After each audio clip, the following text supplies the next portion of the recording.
BNP মহাসচিব মির্জা ফখরুল ইসলাম আলমগীর বলেছেন, দেশে একটি নৈরাজ্য তৈরির চেষ্টা করা হচ্ছে। এটা গণতান্ত্রিক অগ্রযাত্রাকে বাধাগ্রস্ত করছে। তিনি বলেন, রাজনৈতিক দলের লেজুর বৃত্তি করে সাংবাদিকদের দাবি আদায় করা যায় না। এদিকে জামায়াতের সেক্রেটারি জেনারেল মিয়া গোলাম পরোয়ার বলেছেন, রাজনীতির ঊর্ধ্বে উঠে নিজেদের মধ্যে ঐক্য ধরে রাখতে হবে। আহমেদ সরওয়ারের রিপোর্টে বিস্তারিত।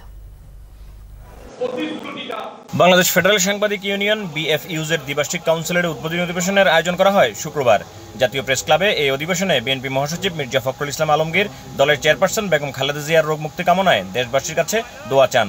মির্জা ফখরুল বলেন, সাংবাদিকদের মালিকপক্ষ কিংবা সরকারের সাথে আলোচনার মাধ্যমে নিজেদের দাবি আদায় করতে হবে, লেজুর বৃত্তি করে কাজ হয় না।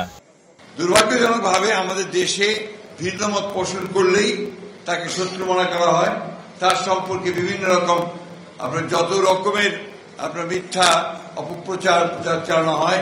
এই বিষয়গুলো থেকে আমার মনে হয় যে আমাদের সকলেরই একটু পেছনে বিরত থাকা উচিত। বাংলাদেশে আজকে এটা একটা সমস্যা হয়ে দাঁড়িয়েছে, যেখানে আমার কাছে মনে হয় যে এক ধরনের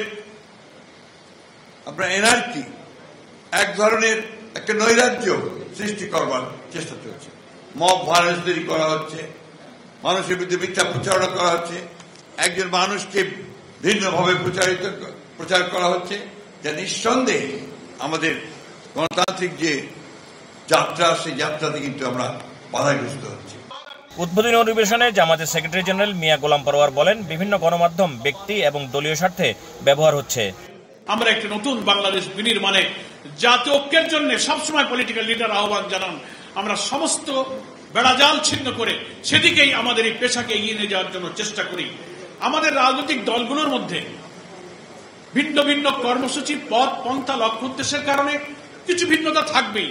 যে সবকিছুই এক হয়ে যাওয়া সম্ভব নয়, এই কারণে যে প্রত্যেকটা দলের তো একটা কর্মসূচি, লক্ষ্য উদ্দেশ্যের ভিন্নতা থাকে। কিন্তু এটাও ঠিক যে কিছু কমন ইস্যুতে একটা ন্যাশনাল কনসেনসাস থাকতে হবে, যাতে জাতির কঠিন সময়ে আমরা রাজপথে ফ্যাসিবাদ বিরোধী আন্দোলনের মতো একটা সময় দাঁড়াতে পারি। উদ্বোধনী অধিবেশনে সাংবাদিক নেতারা দেশের গণতান্ত্রিক অগ্রযাত্রায় নিজেদের মধ্যে ঐক্যবদ্ধ হয়ে কাজ করার আহ্বান জানান। আহমেদ সরওয়ার, বাংলা ভিশন, ঢাকা।